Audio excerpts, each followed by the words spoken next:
Hi friends, welcome back. ഈ വീഡിയോയിൽ final അക്കൗണ്ടുമായി ബന്ധപ്പെട്ട കൂടുതൽ അഡ്ജസ്റ്റ്മെന്റ്സ് നമ്മൾ പരിചയപ്പെടുകയാണ്.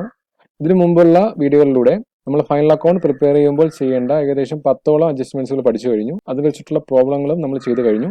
ഈ വീഡിയോയിൽ ആദ്യമായി പരിചയപ്പെടുന്നത് പ്രൊവിഷൻ ഫോർ ഡിസ്കൗണ്ട് ഓൺ ഡെപ്റ്റേഴ്സിനെ കുറിച്ചാണ്. ഓക്കെ, അപ്പോൾ ഈ provision for discount on debtors എന്ന ഒരു അഡ്ജസ്റ്റ്മെന്റ് നമ്മൾ ഇതിനു മുമ്പ് പഠിച്ച പ്രൊവിഷൻ ഫോർ ഡൗട്ട്ഫുൾ ഡെപ്സുമായിട്ട് ബന്ധപ്പെട്ടതാണ്. ഇതും ഡെപ്റ്റേഴ്സുമായിട്ട് ബന്ധപ്പെട്ട ഒരു അഡ്ജസ്റ്റ്മെന്റ് തന്നെയാണ്. ഓക്കെ, അപ്പം പ്രൊവിഷൻ എന്താണെന്നും അത് എന്തിനു വേണ്ടിയിട്ടാണ് ക്രിയേറ്റ് ചെയ്യുന്നതെന്നും നമ്മൾ പ്രീവിയസ് വീഡിയോസിൽ പറഞ്ഞിട്ടുണ്ട്. ഓക്കെ, പ്രീവിയസ് വീഡിയോസിന്റെ ലിങ്ക് ഞാൻ ഡിസ്ക്രിപ്ഷനിൽ കൊടുത്തിട്ടുണ്ട്. നിങ്ങൾ ആദ്യമായിട്ടാണ് ഈ വീഡിയോ കാണുന്നതെങ്കിൽ ആ ലിങ്ക് ഉപയോഗിച്ചിട്ട് പ്രീവിയസ് വീഡിയോസ് കാണുക. ഓക്കെ, അപ്പോൾ പ്രൊവിഷൻ എന്ന് പറഞ്ഞാൽ ഒരു എക്സ്പെക്ട് ചെയ്യുന്ന ലോസിന് വേണ്ടിയിട്ട് കരുതി വെക്കുന്ന തുകയാണ്, അല്ലെങ്കിൽ കരുതൽ ധനമാണ്. ഓക്കെ, ഇതിന്റെ പ്രത്യേകത എന്ന് പറഞ്ഞാൽ ഒരു പേര് പറഞ്ഞായിരിക്കും ഇങ്ങനെ എമൗണ്ട് കരുതി വെക്കുന്നത്. അപ്പം ഈ ഒരു പ്രൊവിഷൻ കരുതി വെക്കുന്നത് ഡിസ്കൗണ്ട് ഓൺ ഡെപ്റ്റേഴ്സ്, അതായത് ഡെപ്റ്റർമാർക്ക് ഡിസ്കൗണ്ട് കൊടുക്കുന്നത് മൂലമുണ്ടാകുന്ന ലോസ് മീറ്റ് ചെയ്യാൻ വേണ്ടിയിട്ട് കരുതി വെക്കുന്ന തുകയാണ് ഈ provision for discount on debtors. Okay, അപ്പൊ ഇതിനു മുമ്പ് നമ്മൾ പഠിച്ചിരുന്നത് പ്രൊവിഷൻ ഫോർ ഡൗട്ട്ഫുൾ ഡെപ്റ്റ്സ് ആണ്, അതായത് കിട്ടാക്കടം മൂലമുണ്ടാകുന്ന ലോസ് അഥവാ ഉണ്ടാകുകയാണെങ്കിൽ ആ ലോസ് മീറ്റ് ചെയ്യാൻ വേണ്ടിയിട്ട് കരുതി വെക്കുന്ന തുകയായിരുന്നു. ഇവിടെ പറയുന്നത് അതല്ല, ഡിസ്കൗണ്ട് ഓൺ ഡെപ്റ്റേഴ്സ്, അതായത് ഡെപ്റ്റേഴ്സിന് ഡിസ്കൗണ്ട് കൊടുക്കുന്ന സാഹചര്യം ഉണ്ടായാൽ അതുമൂലമുണ്ടാകുന്ന ലോസ് മീറ്റ് ചെയ്യാൻ വേണ്ടിയിട്ട് കരുതി വെക്കുന്ന തുകയാണ് provision for discount on debtors. ഇവിടെ ആദ്യത്തെ പോയിന്റിൽ പറയുന്നത് discount is allowed when debtors make immediate payment or settle their accounts promptly. അതായത് ഡെപ്റ്റർമാർക്ക് ഒരു സ്ഥാപനം ഡിസ്കൗണ്ട് അലൗ ചെയ്യുന്നത് അവർ കൊടുക്കാനുള്ള എമൗണ്ട്, ആ സ്ഥാപനത്തിലോട്ട് ഡെപ്റ്റർമാർ കൊടുക്കാനുള്ള എമൗണ്ട് ഫുള്ളായിട്ട് ഒന്നിച്ച് പേ ചെയ്യുമ്പോഴും അല്ലെങ്കിൽ അവരുടെ അക്കൗണ്ട് സെറ്റിൽ ചെയ്യുമ്പോഴും ആണെന്നാണ് പറയുന്നത്. ഓക്കെ, സാധാരണ ഈ ഡിസ്കൗണ്ട് കൊടുക്കുന്നത് ഡെപ്റ്റർമാരിൽ നിന്ന് ഒന്നിച്ച് പൈസ കിട്ടാൻ വേണ്ടി തന്നെയാണ്. എന്തുകൊണ്ടെന്നാൽ ഏതെങ്കിലും ഒരു സാഹചര്യത്തിൽ സ്ഥാപനത്തിന് ക്യാഷിന്റെ ആവശ്യം പെട്ടെന്ന് വരികയാണെങ്കിൽ ഡെപ്റ്റർമാരിൽ നിന്ന് ഫണ്ട് കളക്ട് ചെയ്യാൻ വേണ്ടിയിട്ട് അവർ കൊടുക്കുന്ന ഓഫറാണ് ഡിസ്കൗണ്ട് അലൗഡ്. നിങ്ങൾ ഒന്നിച്ച് പൈസ തരുകയാണെങ്കിൽ നിങ്ങൾ തരാനുള്ള പൈസയുടെ ഇത്ര പെർസെന്റേജ് ഞങ്ങൾ ഒഴിവാക്കി തരാം എന്നൊരു ഓഫർ കൊടുക്കുന്നു. അപ്പോൾ ഡെപ്റ്റർമാരെ സംബന്ധിച്ചിടത്തോളം ഇതൊരു ഗെയിൻ ആണ്, പക്ഷെ സ്ഥാപനത്തെ സംബന്ധിച്ചിടത്തോളം ഇതൊരു ലോസ് ആണ്. ഓക്കെ, അപ്പൊ ഇത് സാധാരണ നടക്കുന്നത് ഏത് സന്ദർഭത്തിലാണെന്നാണ് ഈ ഒരു ഫസ്റ്റ് പോയിന്റിൽ പറയുന്നത്. അതായത് ഇമ്മീഡിയറ്റ് ആയിട്ട് ഡെപ്റ്റർമാർ കൊടുക്കാനുള്ള പൈസ അവർ പേ ചെയ്യുമ്പോഴും അല്ലെങ്കിൽ അവരുടെ അക്കൗണ്ട് ഒന്നിച്ച് അവർ സെറ്റിൽ ചെയ്യുമ്പോഴാണ് ഒരു സ്ഥാപനം അവരുടെ ഡെപ്റ്റർമാർക്ക് ഡിസ്കൗണ്ട് പ്രൊവൈഡ് ചെയ്യുന്നത്. ഓക്കെ, അതാണ് ഈ ഫസ്റ്റ് പോയിന്റിൽ പറഞ്ഞിരിക്കുന്നത്. നെക്സ്റ്റ് പോയിന്റിൽ പറയുന്നത് if debtors of current year settle their accounts promptly in succeeding period discount will have to be allowed to them. അതായത് കറന്റ് ഇയറിലെ ഡെപ്റ്റർമാർ, കറന്റ് ഇയറിൽ കടത്തിന് സെയിൽ നടക്കുമ്പോഴാണ് കറന്റ് ഇയറിൽ ഡെപ്റ്റർമാർ ഉണ്ടാകുന്നത്. ആ ഡെപ്റ്റർമാർ അവർ ആ സ്ഥാപനത്തിലോട്ട് കൊടുക്കാനുള്ള എമൗണ്ട് തൊട്ടടുത്ത സക്സീഡിംഗ് ഇയറിൽ ഒന്നിച്ച് തരികയാണെങ്കിലും എന്ത് കൊടുക്കേണ്ടി വരും? അവർക്ക് ഡിസ്കൗണ്ട് കൊടുക്കേണ്ടി വരും. ഓക്കെ, നമ്മൾ പറഞ്ഞു ഒരു ഡെപ്റ്റർമാർ അവർ കൊടുക്കാനുള്ള എമൗണ്ട് ഇമ്മീഡിയറ്റ് ആയിട്ട് ഒന്നിച്ച് സെറ്റിൽ ചെയ്യുമ്പോഴാണ് ഒരു സ്ഥാപനം അവർക്ക് ഡിസ്കൗണ്ട് കൊടുക്കുന്നതെന്ന് പറഞ്ഞു. ഓക്കെ, ഇവിടെ പറയുന്നത് നമ്മൾ ഫൈനൽ അക്കൗണ്ട് പ്രിപ്പയർ ചെയ്യുന്ന വർഷത്തിൽ ഉണ്ടായ ഒരു സെയിൽ, ക്രെഡിറ്റ് സെയിലിന്റെ ഭാഗമായിട്ടുണ്ടായ ഡെപ്റ്റർമാർ അവർ തൊട്ടടുത്ത അക്കൗണ്ടിങ് ഇയറിലും അവർ കൊടുക്കാനുള്ള പൈസ ഒന്നിച്ച് തരികയാണെങ്കിൽ അത് അവർക്ക് ഡിസ്കൗണ്ട് ആ സമയത്ത് കൊടുക്കേണ്ടി വരും. ഓക്കെ, അതാണ് സെക്കൻഡ് പോയിന്റിൽ പറയുന്നത്. അടുത്ത പോയിന്റിൽ പറയുന്നത് the amount of discount is an expected loss and is to be provided for. അതായത് ഡിസ്കൗണ്ട് എന്നത് ഒരു എക്സ്പെക്ടഡ് ലോസ് ആണ്. നമ്മൾ പറഞ്ഞു കറന്റ് ഇയറിലെ ഡെപ്റ്റർമാർ തൊട്ടടുത്ത വർഷവും ഒന്നിച്ച് പൈസ തരുവാണെങ്കിൽ അവർക്ക് ആ സമയത്ത് ഡിസ്കൗണ്ട് പ്രൊവൈഡ് ചെയ്യേണ്ടതുണ്ട്. ഓക്കെ, ഒന്നിച്ചാണ് പൈസ തരുന്നതെങ്കിൽ. ഓക്കെ, അപ്പൊ ഇതൊരു എക്സ്പെക്ടഡ് ലോസ് ആണ്. ഡിസ്കൗണ്ട് എന്നതൊരു എക്സ്പെക്ടഡ് ലോസ് ആണ്, അതുകൊണ്ട് തന്നെ അതിനെ കരുതി വെക്കണം. പ്രൊവൈഡ് ഫോർ, അതാണ് provision for discount on debtors എന്നാണ് പറയുന്നത്. അതായത് കറന്റ് ഇയറിലെ ഡെപ്റ്റർമാർ അവർ കൊടുക്കാനുള്ള എമൗണ്ട് തൊട്ടടുത്ത വർഷത്തിൽ ഒന്നിച്ച് കൊടുക്കുമ്പോൾ അവർക്ക് ആ സമയത്ത് ഒരു പക്ഷേ ഡിസ്കൗണ്ട് കൊടുക്കേണ്ടി വരും. അങ്ങനെ ഉണ്ടാകുന്ന ലോസ് മീറ്റ് ചെയ്യാൻ വേണ്ടിയിട്ട് ഡെപ്റ്റേഴ്സിന്റെ ഒരു പോർഷൻ നമ്മൾ കരുതൽ ധനമായിട്ട് വെക്കുന്നു. അതിനെയാണ് provision for discount on debtors. Okay, next പോയിന്റിൽ പറയുന്നത് thus provision for discount is a provision created to meet any loss due to allowing of discount in the next year when the debtors of current year make prompt payment. അതായത് provision for discount on debtors എന്ന provision create ചെയ്യപ്പെടുന്നത് സാധാരണ current ഇയറിലെ ഡെപ്റ്റർമാർ അവർ തരാനുള്ള പൈസ next ഇയറിൽ തരുമ്പോൾ ആ സമയത്ത് അവർക്ക് കൊടുക്കേണ്ടി വരുന്ന ഡിസ്കൗണ്ട് മൂലമുണ്ടാകുന്ന ലോസ് മീറ്റ് ചെയ്യാൻ വേണ്ടിയിട്ട് ക്രിയേറ്റ് ചെയ്യുന്നതെന്നാണ് സെക്കൻഡ് പോയിന്റിൽ പറയുന്നത്.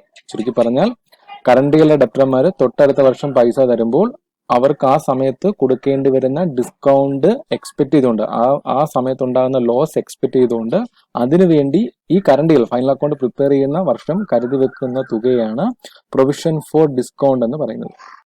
നെക്സ്റ്റ് പറയുന്നത് it is shown in the debit side of profit and loss account and the same is deducted from debtors in balance sheet. ഇത് സാധാരണ രീതിയിൽ ചെയ്യുന്നത് നമ്മൾ പ്രൊവിഷൻ ഫോർ ഡൗട്ട്ഫുൾ ഡെപ്റ്റ്സ് ചെയ്ത പോലെ തന്നെ profit and loss account debit ചെയ്യുകയും balance ഷീറ്റിന്റെ അസറ്റ് സൈഡിൽ ഡെപ്റ്റേഴ്സിൽ നിന്ന് മൈനസ് ചെയ്യുകയും ചെയ്യുന്നു. ഡിഡക്ട് ചെയ്തിട്ട് അതിന്റെ നെറ്റ് എമൗണ്ട് ആയിരിക്കും ബാലൻസ് ഷീറ്റിന്റെ എമൗണ്ട് കോളത്തിൽ കാണിക്കുന്നത്. ഓക്കെ, പിന്നീട് പറഞ്ഞിരിക്കുന്നത് on providing for discount on debtors the journal entry is, അതായത് ആ സമയത്ത് പാസ് ചെയ്യുന്ന ജേണൽ എൻട്രി ആണ് പിന്നെ പറയാൻ പോകുന്നത്. പ്രോഫിറ്റ് ആൻഡ് ലോസ് അക്കൗണ്ട് ഡെറ്റ് to provision for discount on debtors, അതായത് നമ്മൾ പ്രൊവിഷൻ ഫോർ ഡൗട്ട്ഫുൾ ഡെപ്റ്റ്സിന് ക്രിയേറ്റ് ചെയ്ത ആ സെയിം എൻട്രി തന്നെയാണ് പ്രോഫിറ്റ് ആൻഡ് ലോസ് അക്കൗണ്ടിലാണ് ഇതിന് ഈ എമൗണ്ട് ചാർജ് ചെയ്യുന്നത്. അപ്പം പ്രോഫിറ്റ് ആൻഡ് ലോസ് അക്കൗണ്ട് ഡെറ്റ് to provision for discount on debtors, ഇവിടെ പേര് മാറി ഡിസ്കൗണ്ടിന് വേണ്ടിയിട്ടുള്ള പ്രൊവിഷൻ ആണ്. ഇതിനു മുമ്പ് നമ്മൾ ഡൗട്ട്ഫുൾ ഡെപ്റ്റ്സിന് വേണ്ടി ക്രിയേറ്റ് ചെയ്തപ്പോൾ പ്രൊവിഷൻ ഫോർ ഡൗട്ട്ഫുൾ ഡെപ്റ്റ്സ് ആയിരുന്നു. ഓക്കെ, ലാസ്റ്റ് പോയിന്റിൽ പറയുന്നത് it is to be noted that discount is allowed to prompt debtors, അതായത് ഒന്നിച്ചു പൈസ കൊടുക്കുന്ന ഡെപ്റ്റർമാർക്ക് മാത്രമേ ഒരു സ്ഥാപനം ഡിസ്കൗണ്ട് പ്രൊവൈഡ് ചെയ്യാറുള്ളൂ. Okay, provision for discount on debtors calculate ചെയ്യുന്ന സമയത്ത് ആ സ്ഥാപനം യഥാർത്ഥത്തിൽ ഡെപ്റ്റർമാരെന്ന് പ്രതീക്ഷിക്കുന്ന എമൗണ്ട് എത്രയാണോ അതിന്റെ പെർസെന്റേജ് ആയിരിക്കണം നമ്മൾ provision for discount on debtors ആയിട്ട് ക്രിയേറ്റ് ചെയ്യേണ്ടത്. അപ്പോൾ നെക്സ്റ്റ് സെന്റൻസിൽ അതാണ് പറയുന്നത്. So it is allowed only to that amount of debtors left after writing off bad debts and providing for doubtful debts, അതായത് സ്ഥിരമായിട്ട് ഒരു സ്ഥാപനത്തിൽ കിട്ടുമെന്ന് പ്രതീക്ഷിക്കുന്ന എമൗണ്ട് എന്ന് പറഞ്ഞാൽ ടോട്ടൽ ഡെപ്റ്റർമാരിൽ നിന്ന് എന്തെങ്കിലും കിട്ടാക്കടം ഉണ്ടെങ്കിൽ അത് റൈറ്റ് ഓഫ് ചെയ്യുന്നു. അതിനുശേഷം കിട്ടാക്കടമായിട്ട് പ്രതീക്ഷിക്കുന്ന എമൗണ്ടിന് പ്രൊവിഷൻ ക്രിയേറ്റ് ചെയ്യുന്നു, പ്രൊവിഷൻ ഫോർ ഡൗട്ട്ഫുൾ ഡെപ്റ്റ്സ്. അതിനുശേഷമുള്ള ഡെപ്റ്റേഴ്സിന്റെ എമൗണ്ടിന്റെ പെർസെന്റേജ് ആയിരിക്കണം നമ്മൾ provision for discount on debtors ആയിട്ട് വെക്കാൻ. ഓക്കെ, ക്ലിയർ ആണല്ലോ. അതായത് യഥാർത്ഥത്തിൽ കിട്ടുന്ന ഒന്നിച്ച് പൈസ തരുന്ന ഡെപ്റ്റർമാർക്ക് മാത്രമേ എന്ത് ചെയ്യാറുള്ളൂ, ഡിസ്കൗണ്ട് അലൗഡ് ചെയ്യാറുള്ളൂ. അതുകൊണ്ട് തന്നെ ഡെപ്റ്റേഴ്സിന്റെ ഏതെങ്കിലും പോർഷൻ എഴുതിത്തള്ളാനുണ്ടെങ്കിൽ അത് എഴുതിത്തള്ളിയതിനു ശേഷവും, അതേപോലെ തന്നെ ഡൗട്ട്ഫുൾ ആയിട്ടുള്ള ഡെപ്റ്റ്സിന് എന്തെങ്കിലും പ്രൊവിഷൻ വെക്കണമെങ്കിൽ അതിനുശേഷവുമുള്ള ഡെപ്റ്റേഴ്സിന്റെ എമൗണ്ടിന്റെ പെർസെന്റേജ് ആയിരിക്കണം നമ്മൾ provision for discount on debtors ആയിട്ട് കരുതേണ്ടത്. ഓക്കെ, ഇത്രയുമാണ് പ്രൊവിഷൻ ഫോർ ഡിസ്കൗണ്ട് ഓൺ ഡെപ്റ്റേഴ്സിനെ കുറിച്ചുള്ള പോയിന്റ്സ്. അടുത്ത adjustment provision for discount on creditors എന്നാണ്.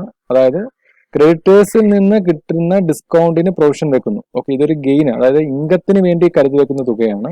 ഓക്കെ, അപ്പോൾ ഇത് നമ്മൾ ഇതിനു മുമ്പ് പഠിച്ച പ്രൊവിഷൻ ഫോർ ഡിസ്കൗണ്ട് ഓൺ ഡെപ്റ്റേഴ്സിന്റെ നേരെ ഓപ്പോസിറ്റ് ആയിട്ടാണ് ഇതിനെ ചിന്തിക്കേണ്ടത്. ഓക്കെ, അതായത് ഒരു സ്ഥാപനത്തിന്റെ ട്രയൽ ബാലൻസ്, നമ്മൾ ഫൈനൽ അക്കൗണ്ട് പ്രിപ്പയർ ചെയ്യുന്ന സ്ഥാപനത്തിന്റെ ട്രയൽ ബാലൻസിൽ ഡിസ്കൗണ്ട് റിസീവ്ഡ് എന്നൊരു ഐറ്റം കണ്ടാൽ അത് പ്രൊവൈഡ് ചെയ്തിരിക്കുന്നത് ക്രെഡിറ്റർമാരായിരിക്കും. അതായത് ഒരു സ്ഥാപനം ക്രെഡിറ്റർമാർക്ക് അവർക്ക് കൊടുക്കാനുള്ള പൈസ ഒന്നിച്ച് പേ ചെയ്യുന്ന സമയത്ത് ക്രെഡിറ്റർമാർ അലോ ചെയ്യുന്നതാണ്, അല്ലെങ്കിൽ ക്രെഡിറ്റർമാർ പ്രൊവൈഡ് ചെയ്യുന്നതാണ് ഡിസ്കൗണ്ട്. ഓക്കെ, അപ്പോൾ ഒരു സ്ഥാപനത്തെ സംബന്ധിച്ചിടത്തോളം അതൊരു ഗെയിൻ ആണ്. ക്രെഡിറ്റർമാരിൽ നിന്ന് ഒരു സ്ഥാപനം ഡിസ്കൗണ്ട് നേടിയെടുക്കുകയാണ് ചെയ്യുന്നത്, അതായത് ഒന്നിച്ച് അവർക്ക് പൈസ പേ ചെയ്യുന്നതിലൂടെ. ഓക്കെ, അപ്പം ഇവിടെ ഫൈനൽ അക്കൗണ്ട് പ്രിപ്പയർ ചെയ്യുന്ന അക്കൗണ്ടിങ് ഇയറിൽ നമ്മൾ ഫൈനൽ അക്കൗണ്ട് പ്രിപ്പയർ ചെയ്യുന്ന സ്ഥാപനം ക്രെഡിറ്റ് പർച്ചേസ് നടത്തിയെന്ന് വിചാരിക്കുക.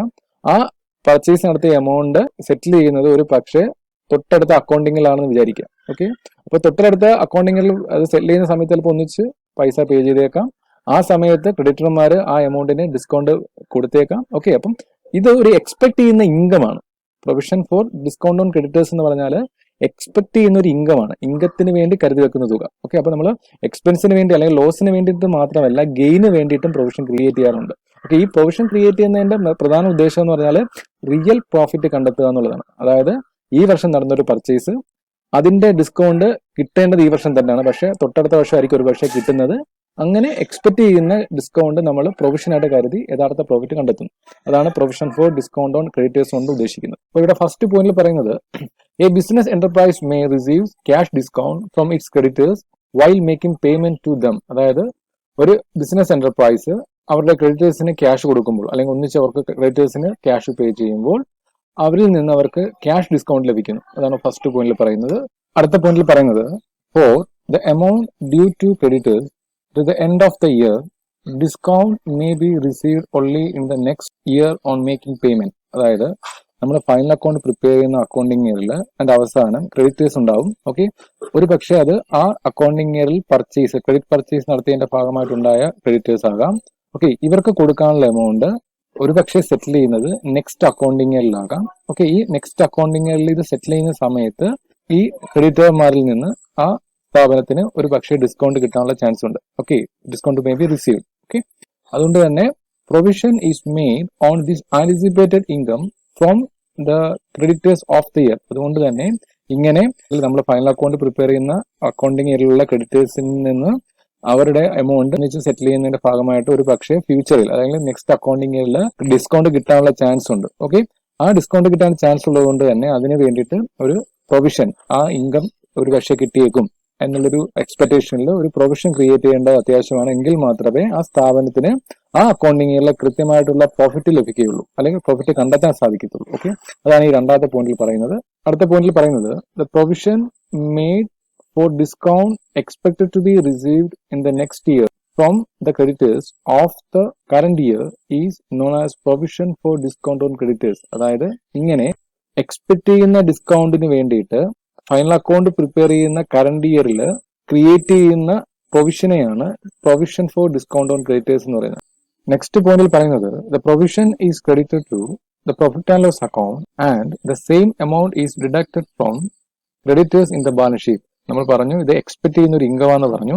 അതുകൊണ്ട് തന്നെ പ്രോഫിറ്റ് ആൻഡ് ലോസ് അക്കൗണ്ടിൽ ക്രെഡിറ്റ് ആണ് ഇത് ചെയ്യേണ്ടത്. ഓക്കെ, എക്സ്പെക്ട് ചെയ്യുന്ന ഇൻകം ആയതുകൊണ്ട് തന്നെ ഇതിന്റെ രണ്ടാമത്തെ എഫക്ട് ബാലൻസ് ഷീറ്റിൽ നമ്മൾ ക്രെഡിറ്റേഴ്സ് എഴുതുമ്പോൾ ആ ക്രെഡിറ്റേഴ്സിൽ നിന്നും ഈ എമൗണ്ട് ഡിഡക്റ്റ് ആണ് ചെയ്യേണ്ടത്. ഇതാണ് ഇതിന്റെ രണ്ടാമത്തെ ട്രീറ്റ്മെന്റ്.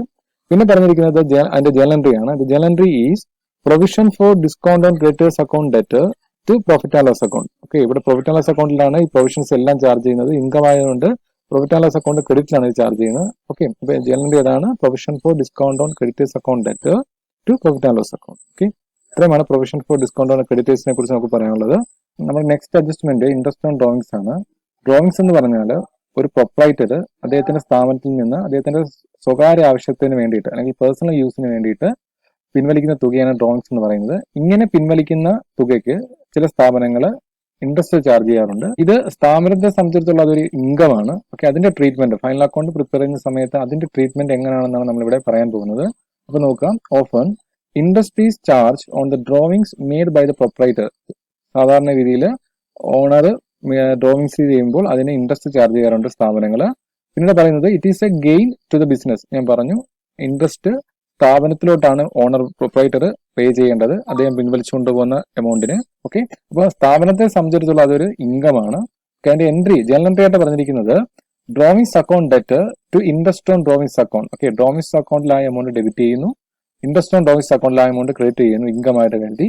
ഓക്കെ, പിന്നീട് പറയുന്നത് the interest on drawings account is closed by transferring it to the profit and loss account. അതായത് interest on drawings account final account prepare ചെയ്യുന്ന സമയത്ത് പ്രോഫിറ്റ് ആൻഡ് ലോസ് അക്കൗണ്ടിലോട്ട് ട്രാൻസ്ഫർ ചെയ്ത് ക്ലോസ് ചെയ്യുന്നു. അതുകൂടാതെ the same amount is deducted from capital in the balance sheet. Okay, നമ്മൾ സാധാരണ ക്യാപിറ്റലിൽ നിന്ന് മൈനസ് ചെയ്യുന്ന ഐറ്റമാണ് ഡ്രോയിങ്സ്. ഓക്കെ, അപ്പം പ്രൊപ്രൈറ്റർ ഡ്രോയിങ്സ് ചെയ്യുന്ന എമൗണ്ടിന് ഇൻട്രസ്റ്റ് പേ ചെയ്യുന്നുണ്ടെങ്കിൽ ആ എമൗണ്ടും കൂടി എന്ത് ചെയ്യുന്നു? ക്യാപിറ്റലിൽ നിന്ന് മൈനസ് ചെയ്യുന്നു. അപ്പൊ ഡ്രോയിങ്സും ഇൻട്രസ്റ്റ് ഓൺ ഡ്രോയിങ്സും ക്യാപിറ്റലിൽ നിന്ന് ഡിഡക്ട് ചെയ്യുന്ന ഐറ്റമാണ്. ഇത്രയുമാണ് ഈ അഡ്ജസ്റ്റ്മെന്റിനെ കുറിച്ച് പറയാനുള്ളത്. അടുത്ത അഡ്ജസ്റ്റ്മെന്റ് കമ്മീഷൻ ഓൺ പ്രോഫിറ്റ് ആണ്. ഇത് സാധാരണ മാനേജ്മെന്റ് മാനേജർമാർക്ക് പ്രൊവൈഡ് ചെയ്യുന്നതാണ് അവരുടെ എഫിഷ്യൻസി കൂട്ടാൻ വേണ്ടിയിട്ട്. അതായത് അവർ ക്രിയേറ്റ് ചെയ്യുന്ന നെറ്റ് പ്രോഫിറ്റിന്റെ ഇത്ര പെർസെന്റേജ് അവർക്ക് കമ്മീഷനായിട്ട് പേ ചെയ്യാന്നുള്ളൊരു ഓഫർ കൊടുക്കുമ്പോൾ മാനേജർമാരെ മാക്സിമം എഫിഷ്യൻസിയിൽ സ്ഥാപനത്തിന്റെ പ്രോഫിറ്റബിലിറ്റി കൂട്ടാൻ ശ്രമിക്കുന്നു. എന്തുകൊണ്ടെന്നാൽ പ്രോഫിറ്റ് കൂടുന്നതനുസരിച്ച് അവരുടെ കമ്മീഷൻ എമൗണ്ട് കൂടുന്നു. ഓക്കെ, അപ്പം മാനേജർമാരുടെ എഫിഷ്യൻസി കൂട്ടാൻ വേണ്ടിയിട്ട് അവരെ മോട്ടിവേറ്റ് ചെയ്യാൻ വേണ്ടിയിട്ട് മാനേജ്മെന്റ് ചെയ്യുന്ന ഒരു മോട്ടിവേഷൻ ടൂൾ ആണ് കമ്മീഷൻ ഓൺ പ്രോഫിറ്റ് എന്ന് പറയുന്നത്. ഓക്കെ, അപ്പൊ ഇവിടെ ഫസ്റ്റ് പോയിന്റിൽ പറയുന്നത് commission on net profit at a specific percentage may be allowed to the manager of a business concern.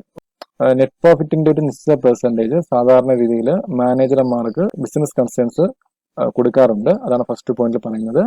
പിന്നെ പറയുന്നത് commission as A percentage of the net profit may be one before or after charging such commission. അപ്പൊ ഇത് രണ്ട് രീതിയിലാണ് calculate ചെയ്യുന്നത്. ഒന്ന് before charging such commission, അതായത് commission എന്നൊരു എക്സ്പെൻസ് ഫൈനൽ അക്കൗണ്ട് പ്രിപ്പയർ ചെയ്യുന്ന സമയത്ത് എക്സ്പെൻസ് ആയിട്ട് ട്രീറ്റ് ചെയ്യുന്നതിന് മുമ്പ് കിട്ടുന്ന നെറ്റ് പ്രോഫിറ്റിന്റെ പെർസെന്റേജ് കമ്മീഷനായിട്ട് മാനേജർമാർക്ക് പേ ചെയ്യാറുണ്ട്. ഓക്കെ, അതിനെയാണ് ബിഫോർ ചാർജിങ് സച്ച് കമ്മീഷൻ എന്ന് പറയുന്നത്. ആഫ്റ്റർ ചാർജിങ് സച്ച് കമ്മീഷൻ എന്ന് പറയുമ്പോൾ അങ്ങനല്ല.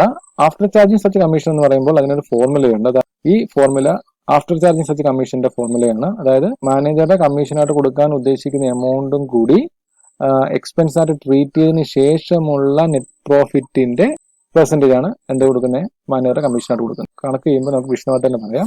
In the absence of any specific instruction it is assumed that commission is allowed as A percentage of net profit earn before charging such commission. അതായത് ക്വസ്റ്റ്യനിൽ പ്രത്യേകിച്ച് before എന്നോ after എന്നോ ഒന്നും പറയുന്നില്ലെന്ന് വിചാരിക്കുക.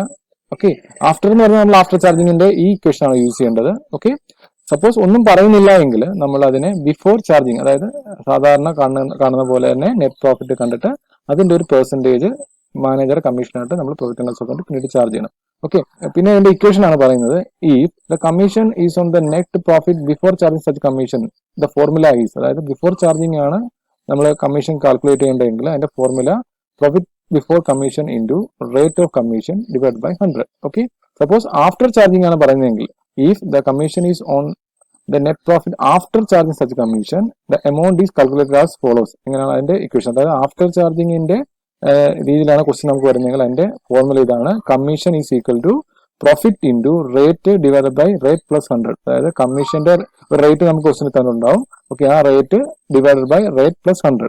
Next adjustment loss of goods by fire or accident ആണ്. അതായത് ഒരു സ്ഥാപനത്തിലെ സ്റ്റോക്ക് തീപിടുത്തം മൂലമോ അതേപോലെ തന്നെ ആക്സിഡന്റ് മൂലമോ നശിച്ചു പോവുകയാണെങ്കിൽ ഫൈനൽ അക്കൗണ്ട് പ്രിപ്പയർ ചെയ്യുന്ന സമയത്ത് ആ ലോസ് എങ്ങനെ ട്രീറ്റ് ചെയ്യും എന്നാണ് നമ്മൾ പറയാൻ പോകുന്നത്. ഇവിടെ ആദ്യത്തെ പോയിന്റിൽ പറയുന്നത് such losses are abnormal losses, അതായത് ഇത്തരത്തിലുള്ള ലോസുകളെ അബ്നോർമൽ ലോസ് ആയിട്ടാണ് ട്രീറ്റ് ചെയ്യുന്നത്. അബ്നോർമൽ ലോസ് എന്നാൽ അശ്രദ്ധ മൂലം ഉണ്ടാകുന്ന ലോസ് ആണ്. അതായത് ശ്രദ്ധിച്ചിരുന്നെങ്കിൽ അത്തരം ലോസ് ഉണ്ടാവില്ലായിരുന്നു. ഓക്കെ, അപ്പം അവോയ്ഡബിൾ ലോസ് ആണ് അബ്നോർമൽ ലോസ് എന്ന് പറയുന്നത്. ഓക്കെ, അപ്പൊ ഇത്തരത്തിലുള്ള ലോസിനെ, അതായത് ഫയർ മൂലമോ ആക്സിഡന്റ് മൂലമോ ഉണ്ടാകുന്ന ലോസിനെ അബ്നോർമൽ ലോസ് ആയിട്ടാണ് ട്രീറ്റ് ചെയ്യുന്നത്. ഓക്കെ, അതുകൊണ്ട് തന്നെ പിന്നെ പറയാൻ നോക്കുക, stock destroyed by fire or accident is credited to trading account or purchase account in order to know the normal gross profit or gross loss for the period. അതായത് ഇങ്ങനെ fire മൂലമോ accident മൂലമോ നശിച്ചു പോകുന്ന സ്റ്റോക്കിന്റെ വാല്യൂ സാധാരണ രീതിയിൽ ചെയ്യുന്നത് trading അക്കൗണ്ടിൽ ക്രെഡിറ്റ് ചെയ്യും. എന്തിനെന്ന് വെച്ചാൽ നോർമൽ ആയിട്ടുള്ള ഗ്രോസ് പ്രോഫിറ്റ് എത്രയാണെന്ന് കണ്ടെത്താൻ വേണ്ടിയിട്ടാണ് ഇങ്ങനെ നശിച്ചു പോയാലും അതിന്റെ വാല്യൂ ട്രേഡിംഗ് അക്കൗണ്ട് ക്രെഡിറ്റ് ചെയ്യുന്നു. സാധാരണ ക്ലോസിംഗ് സ്റ്റോക്ക് മാത്രമേ ട്രേഡിംഗ് അക്കൗണ്ട് ക്രെഡിറ്റ് ചെയ്യാറുള്ളൂ. ഇവിടെ ഇങ്ങനെ നശിച്ചു പോയ സ്റ്റോക്കുകൾ ഉണ്ടെങ്കിൽ ഗ്രോസ് പ്രോഫിറ്റോ ഗ്രോസ് ലോസോ കൃത്യമായിട്ട് ഐഡന്റിഫൈ ചെയ്യാനായിട്ട്, അതായത് ആ സ്റ്റോക്ക് നശിച്ചു പോയില്ലായിരുന്നെങ്കിൽ എത്ര രൂപ പ്രോഫിറ്റ് കിട്ടും അല്ലെങ്കിൽ എത്ര രൂപ ലോസ് ഉണ്ടാവും എന്ന് കൃത്യമായിട്ട് കണ്ടെത്താൻ വേണ്ടിയിട്ട് ഈ എമൗണ്ട് നശിച്ചു പോയ സ്റ്റോക്കിന്റെ വാല്യൂ ട്രേഡിംഗ് അക്കൗണ്ട് ക്രെഡിറ്റ് ചെയ്യും. ഓക്കെ, അതാണ് ആദ്യമായി ചെയ്യുന്നത്. ഓക്കെ, അപ്പൊ അതിന്റെ ജേണൽ എൻട്രി ആയിട്ട് നമുക്ക് തന്നിരിക്കുന്നത് loss of stock account date to trading account or purchase account. ഇതാണ് എന്റെ ജേണൽ എൻട്രി. അടുത്ത പോയിന്റിൽ പറയുന്നത് the entire amount of loss of stock is closed by transferring it to the profit and loss account if no claim is receivable from insurance company. ഇവിടെ പറയുന്നത് fire മൂലമോ accident മൂലമോ നശിച്ചു പോയ സ്റ്റോക്ക് ഇൻഷുറൻസ് കമ്പനിയിലൊന്നും ഇൻഷുറൻസ് ചെയ്തിട്ടില്ല എങ്കിൽ മൊത്തത്തിൽ ആ സ്ഥാപനത്തിന് ലോസ് ആണ്. ഓക്കെ, ആ entire amount profit and loss അക്കൗണ്ടിലോട്ട് ട്രാൻസ്ഫർ ചെയ്ത്, അതായത് profit and loss account debit ചെയ്തുകൊണ്ട് അത് ക്ലോസ് ചെയ്യപ്പെടും. അതിന്റെ ഫസ്റ്റ് ട്രീറ്റ്മെന്റ് ട്രേഡിംഗ് അക്കൗണ്ടിൽ ക്രെഡിറ്റ് ചെയ്യുന്നു, നോർമൽ ഗ്രോസ് പ്രോഫിറ്റും ഗ്രോസ് ലോസും കണ്ടെത്താൻ വേണ്ടിയിട്ട്. അതിനുശേഷം ആ എൻറ്റയർ എമൗണ്ട്, അതായത് ഇൻഷുറൻസ് കമ്പനിയിൽ അത് ഇൻഷുറൻസ് ചെയ്തിട്ടില്ല എങ്കിൽ ഓക്കെ, അപ്പൊ ഇൻഷുറൻസ് കമ്പനിയിൽ നിന്ന് ഒരു ക്ലൈമും കിട്ടത്തില്ല, അതിന് നഷ്ടപരിഹാരമൊന്നും ലഭിക്കില്ല. അപ്പൊ ആ മൊത്തത്തിലുള്ള ആ നഷ്ടപ്പെട്ട സ്റ്റോക്കിന്റെ വാല്യൂ ലോസ് ആണ്. അത് ഫുള്ളായിട്ട് പ്രോഫിറ്റ് ആൻഡ് ലോസ് അക്കൗണ്ടിലോട്ട് ട്രാൻസ്ഫർ ചെയ്ത് ക്ലോസ് ചെയ്യുന്നതാണ് ഈ പോയിന്റിൽ പറയുന്നത്. പിന്നീട് പറയുന്നത് നോക്കാം, if the loss is fully covered by insurance no portion of the loss is debited to the profit and loss account. അതായത് ഇൻഷുറൻസ് കമ്പനിയിൽ ഈ നശിച്ചുപോയ സ്റ്റോക്ക് ഇൻഷുറൻസ് ചെയ്തിട്ടുണ്ടായിരുന്നു എങ്കിൽ ആ എമൗണ്ട് ഒരിക്കലും പ്രോഫിറ്റ് ആൻഡ് ലോസ് അക്കൗണ്ടിൽ ഡെബിറ്റ് ചെയ്യില്ല, അല്ലെങ്കിൽ അത് പ്രോഫിറ്റ് ആൻഡ് ലോസ് അക്കൗണ്ടിലോട്ട് ട്രാൻസ്ഫർ ചെയ്ത് ക്ലോസ് ചെയ്യത്തില്ല. എന്തുകൊണ്ടെന്നാൽ ഇൻഷുറൻസ് കമ്പനിയിൽ നിന്ന് ആ നശിച്ചുപോയ സ്റ്റോക്കിന്റെ മുഴുവൻ എമൗണ്ട് കിട്ടും സ്ഥാപനത്തിന്. അപ്പോൾ ഒരു നഷ്ടവും സ്ഥാപനത്തിന് അവിടെ ഉണ്ടാകുന്നില്ല. അപ്പോൾ അത്തരത്തിലുള്ള കേസിൽ the amount due by insurance company is shown as an asset in the balance sheet. അത്തരത്തിലുള്ള കേസിൽ ഈ ഇൻഷുറൻസ് കമ്പനിയിൽ നിന്ന് കിട്ടാനുള്ള, അതായത് നശിച്ചുപോയ സ്റ്റോക്കിന്റെ പകരമായിട്ട് ഇൻഷുറൻസ് കമ്പനിയിൽ നിന്ന് കിട്ടാനുള്ള ആ ക്ലൈം ബാലൻസ് ഷീറ്റിന്റെ അസറ്റ് സൈഡിൽ ഒരു അസറ്റ് ആയിട്ടായിരിക്കും ട്രീറ്റ് ചെയ്യുന്നത്. ഓക്കെ, അപ്പോൾ അതിന്റെ രണ്ട് ട്രീറ്റ്മെന്റ്, ഒന്ന് ട്രേഡിംഗ് അക്കൗണ്ടിൽ ക്രെഡിറ്റ് ചെയ്യുകയും രണ്ടാമത്തെ ട്രീറ്റ്മെന്റ് ബാലൻസ് ഷീറ്റിന്റെ അസറ്റ് സൈഡിൽ ഇൻഷുറൻസ് ക്ലൈം എന്ന് പറഞ്ഞിട്ട് കാണിക്കുകയും ചെയ്യും. ആ ഒരു ട്രീറ്റ്മെന്റിന്റെ journal entry insurance company account date to loss of stock account. Okay, ഇതാണ് അതിന്റെ ജേണൽ എൻട്രി. നെക്സ്റ്റ് പോയിന്റിൽ പറയുന്നത് if the insurance company agrees to pay only a part of the loss, അതായത് ഇൻഷുറൻസ് കമ്പനി നഷ്ടപ്പെട്ടു പോയ സ്റ്റോക്കിന്റെ ലോസിന്റെ ഒരു പാർട്ട് മാത്രമേ തരുന്നുള്ളൂ എന്ന് വിചാരിക്കുക. നമ്മൾ ഇതിനു മുമ്പുള്ള പോയിന്റിൽ ആ ലോസിന്റെ ഫുൾ എമൗണ്ടും ഇൻഷുറൻസ് കമ്പനി തരുമ്പോഴുള്ള ട്രീറ്റ്മെന്റ് ആണ് പറഞ്ഞത്. ഇവിടെ നഷ്ടപ്പെട്ടു പോയ ഗുഡ്സിന്റെ ഒരു പാർട്ട് മാത്രം, ആ ലോസിന്റെ ഒരു പാർട്ട് മാത്രമാണ് ഇൻഷുറൻസ് കമ്പനി തരുന്നതെങ്കിൽ അപ്പോഴുള്ള ട്രീറ്റ്മെന്റ് ആണ് നമ്മൾ ഇവിടെ പറയുന്നത്. The portion of the loss is not covered by insurance is debited to profit and loss account. അതായത് ടോട്ടൽ ലോസിന്റെ ഇൻഷുറൻസ് കമ്പനി തരാത്ത portion profit and loss account debit ചെയ്യുകയും and the amount due by insurance company is shown as an asset in the balance sheet. Insurance company തരാമെന്ന് agree ചെയ്യുന്ന, അതായത് നഷ്ടപ്പെട്ടു പോയ സ്റ്റോക്കിന്റെ ആ നഷ്ടം നികത്താൻ വേണ്ടിയിട്ട് ഇൻഷുറൻസ് കമ്പനി തരാമെന്ന് പറയുന്ന തുകയെ നമ്മൾ ബാലൻസ് ഷീറ്റിൽ അസറ്റ് സൈഡിൽ കാണിക്കുകയും ചെയ്യുന്നു. ഓക്കെ, അപ്പൊ ഇതാണ് ഇങ്ങനെയുള്ള കേസിൽ, അതായത് ഇൻഷുറൻസ് കമ്പനി പൂർണ്ണമായിട്ടും നഷ്ടപ്പെട്ട ഗുഡ്സിന്റെ എമൗണ്ട് ക്ലൈമായിട്ട് തരുന്നില്ല എങ്കിൽ ട്രീറ്റ് ചെയ്യേണ്ടത് ഇങ്ങനെയാണ്. ഇൻഷുറൻസ് കമ്പനിയിൽ നിന്ന് ലഭിക്കാത്ത ആ കമ്പനിയുടെ നഷ്ടമായി മാറുന്ന എമൗണ്ടിനെ പ്രോഫിറ്റ് ആൻഡ് ലോസ് അക്കൗണ്ടിൽ ഡെബിറ്റ് ചെയ്യുകയും ഇൻഷുറൻസ് കമ്പനിയിൽ നിന്ന് ലഭിക്കുമെന്ന് പ്രതീക്ഷിക്കുന്ന എമൗണ്ടിനെ ബാലൻസ് ഷീറ്റിന്റെ അസറ്റ് സൈഡിൽ അസറ്റ് ആയിട്ട് ട്രീറ്റ് ചെയ്യും വേണം. ഓക്കെ, അതിന്റെ journal entry insurance company account debtor profit and loss account debtor to loss of stock account. Okay, ഇതാണ് ഈ ഒരു അഡ്ജസ്റ്റ്മെന്റിന്റെ ട്രീറ്റ്മെന്റ്. ഓക്കെ, ഇത്രയുമാണ് നമ്മൾ ഈ ഒരു വീഡിയോയിൽ പരിചയപ്പെടുന്ന അഡ്ജസ്റ്റ്മെന്റ്സ്. ഇത് വെച്ചിട്ടുള്ള പ്രോബ്ലമാണ് നമ്മൾ അടുത്ത വീഡിയോയിൽ ചെയ്യാൻ പോകുന്നത്. ഓക്കെ, അപ്പോൾ നെക്സ്റ്റ് വീഡിയോയിൽ കാണുന്നവരെ stay tune. Happy learning. Thank you.